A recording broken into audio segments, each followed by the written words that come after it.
In his speech last night, the president himself tried to lower expectations about judging the achievements of the last 4 years. Times have changed, and so have I. I'm no longer just a candidate. I'm the president.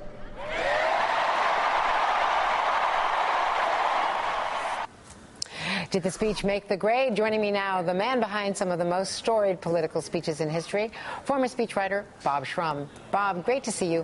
What's your evaluation of this convention, especially compared to the Tampa convention? Well, this convention was full of life. The Tampa convention seemed like a business meeting. I think this was almost a masterwork in narrative, beginning with the Kennedy film, going through Mrs. Obama, up through the vice president, Senator Kerry last night, and then the president. I'm a little surprised, but I guess not surprised, because I kind of think it was inevitable, at some of the reaction to the president's speech. The truth is that I think that speech did exactly what it had to do. The clip you just showed, by the way, where he sounds that note of humility, I suspect resonated very well with the American people. Look, I've done these speeches, especially acceptance speeches, and you test stuff before you go out there and do it.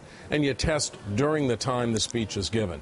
And I suspect those tests look pretty good, and that they're very good, and that there's going to be a real bounce here. At one point, when he said made in America, he said he wanted to promote products made in America, there were 52,000 tweets in 1 minute. I think that's kind of a leading indicator of the bounce we're going to see. One of the moments of humility, an expression of humility, was this, where he brought up one of those great quotes from Abraham Lincoln. And while I'm very proud of what we've achieved together, I'm far more mindful of my own failings, knowing exactly what Lincoln meant when he said, I have been driven to my knees many times by the overwhelming conviction that I had no place else to go.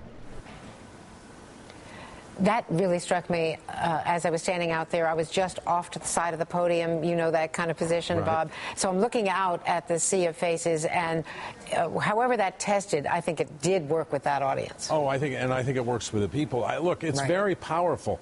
What the president needed to do was go in there and communicate that, yes, we've made progress, we've done a lot, but we have a lot more to do. You know, it was Joe Biden saying the journey of hope isn't over, but we're on our way. I mean, that message is critical, because if the president just went out there and said, I've done a great job, people would reject him.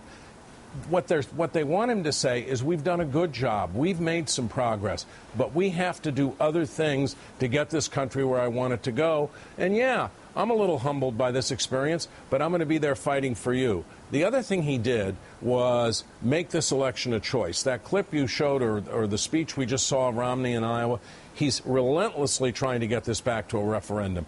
Doesn't want to talk about what he's for. Just wants to say, if you kind of feel bad about the economy, then give me a try. And I think the Democrats and the president in that speech last night cemented this as a choice election. Who's going to stand up for the middle class? Who's going to fight for ordinary people? And who's going to favor the few? And actually, someone who gets overlooked a lot in conventional wisdom by analysts is Joe Biden. And Joe Biden, you could say it was long or over the top, but he really made the point about the middle class and about that choice election. One other speaker whom you know very well is John Kerry. And I've been hearing, certainly from the diplomatic community, their takeaway from John Kerry's speech last night and some of his recent behind-the-scenes behavior is that he is really moving up, at least at this point, and it's never over till it's over, in the sweepstakes of, if there is a second Obama administration, who would be Secretary of State. He's played a behind-the-scenes role as an envoy to some of the most troubled parts of the world without any publicity. He is trusted as a very confidential envoy.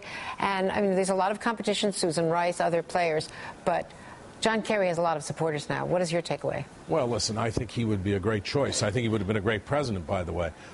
But I talked to him. And we should say that you worked in that campaign. Yes. And exactly. Right. And then, you know, change 60,000 votes in Ohio, and we'd be finishing the second Kerry term. But But look, I talked to him. He's not focused on that question. He's focused on getting Barack Obama reelected. You may remember he endorsed Obama very early, right, I think, the day after the New Hampshire primary in 2008. He feels very strongly about the president, feels very strongly not just about what he's done in foreign policy, which is what he talked about last night, but what he's done on issues like health care, the whole issue of Medicare, where we're going to go on entitlement reform. He wants this man reelected, and he's going to go out there and work as hard as he possibly can for it. Whatever happens after that is going to happen. And while you're speaking, Bob, we're looking at some live pictures now from Portsmouth, New Hampshire, the family photo, not just the Bidens and President Obama, Jeanne Shaheen, the very popular senator from New Hampshire. And that's the kind of tableau that they wanted to project the day after. And they're going to be going on to Iowa later today, so he's touching base with both of those important states.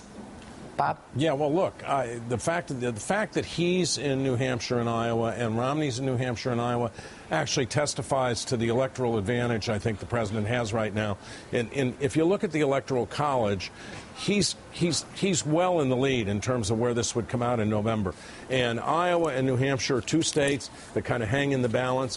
If Mitt Romney can't carry Ohio, he's going to have a very hard time getting elected president. If Barack Obama carries Iowa and New Hampshire, it's almost impossible for him not to get reelected. He has a much easier way to go to the electoral victory. Thank you, Bob Schramm. Great to see you. Thank you, Andrea. Great to see you.